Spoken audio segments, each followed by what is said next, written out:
Hello, Katden lovers and Katden followers! Lumabas na ang tunay na nililigawan ni Mayor Alcala mula kay Mr. Willie Revillame.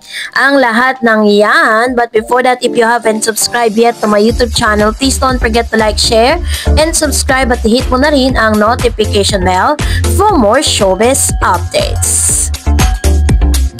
Bago tayo of course magpatuloy sa ating updates for today's video, of course nais kong pasalamatan kayo for always watching and trusting this channel. Thank you so much sa inyo pong palagiang panonood at palagian ninyong panonood at pagsubaybay sa mga updates po natin. So someone or somebody is nag-chat po sa akin through TikTok account at pinadala niya po itong video na to. Sinabi niya dito na parang ito po yung ginagamit ng ilan sa mga fans po ni Catherine na inililink siya sa pangalan nitong si Mayor Mark Alcala na dito daw inamin na talagang nanliligaw. Panoorin natin. Mark, ganito ko lang eh. 28, 29, 64. Oh. Mga anak ko lang to. Pero si Vice Mayor, napakabait. At yung pong kumbaga, binambi namin kung tulog sa mga kabayan. Kasi ngayon, right now, alam nila, nandito sa Lucena, nag-like tayo. Nila-like ko na lahat ng mga nangyari para alam nila lahat. Alam mo, kaibigan natin, sa duty yan, yan, yung aking tulong sa atin. At ito yung mga staff dito po, yan, yan natin. Dito po, staff ng Lucena, yan. Hello, hello. Kahit kami dito sa Lucena. Yes. Thank you. Parang mahihain ka. Mahihain. Start stop sa'yo eh. Hindi, pag mahihain ka, hindi ka sasagutin. Dapat di ba stop sa'yo eh. Hindi, pag mahihain ka, hindi ka sasagutin. Dapat di ba pag naligligaw kayo, dapat amis kayo. Dapat kung sa pinigil tama, tama.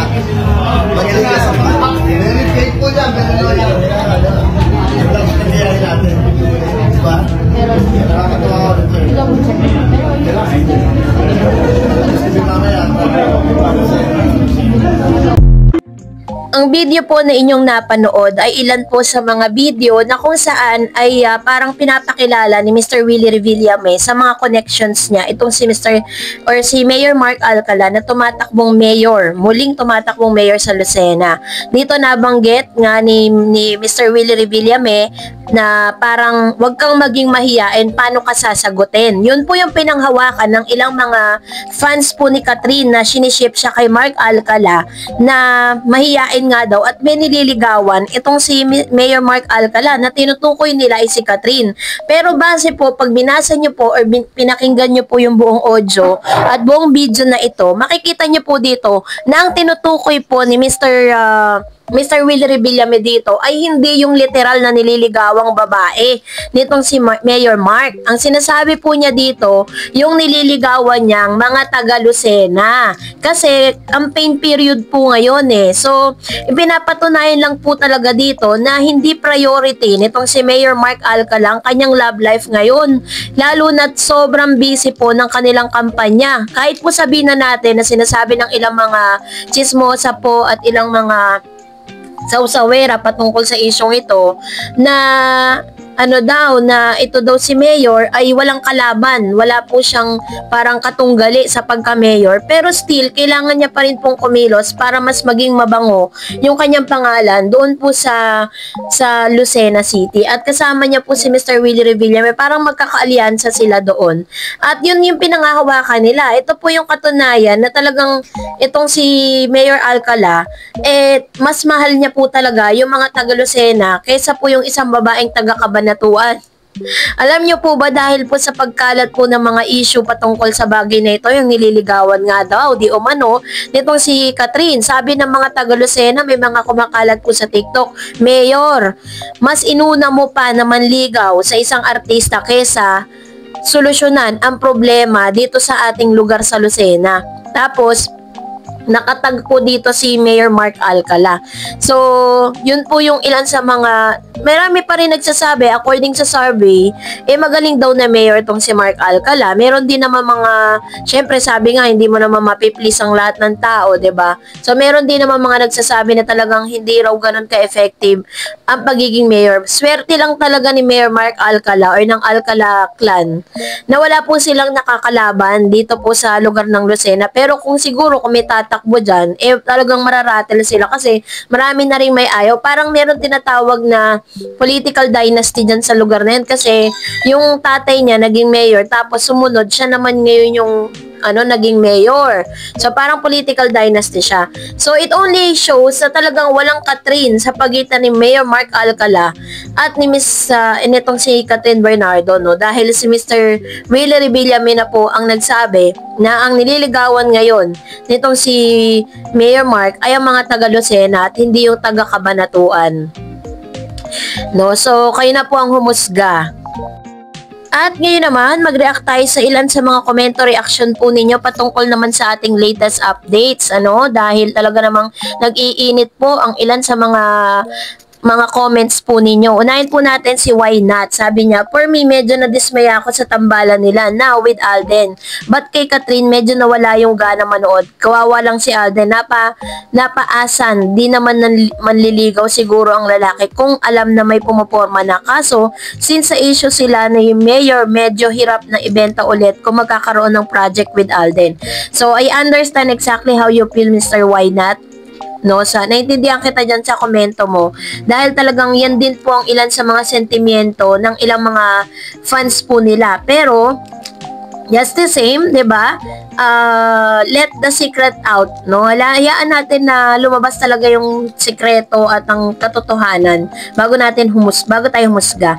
Sabi ni Miss Elena Galgo, tumigil sila, hindi sila nahihiya na magpoprotesta kung manglait sila kay Kat tapos magalit sila si Kat at si Alden sa ball ng ABS-CBN. Humanap ka ng partner mo, Daniel. Actually, ang isa sa mga inaasahan ko dyan kasi nung nagkahiwalay sila nun, nagkaroon ng ABS-CBN ball, diba? Hindi natin naasahan na darating si Catherine.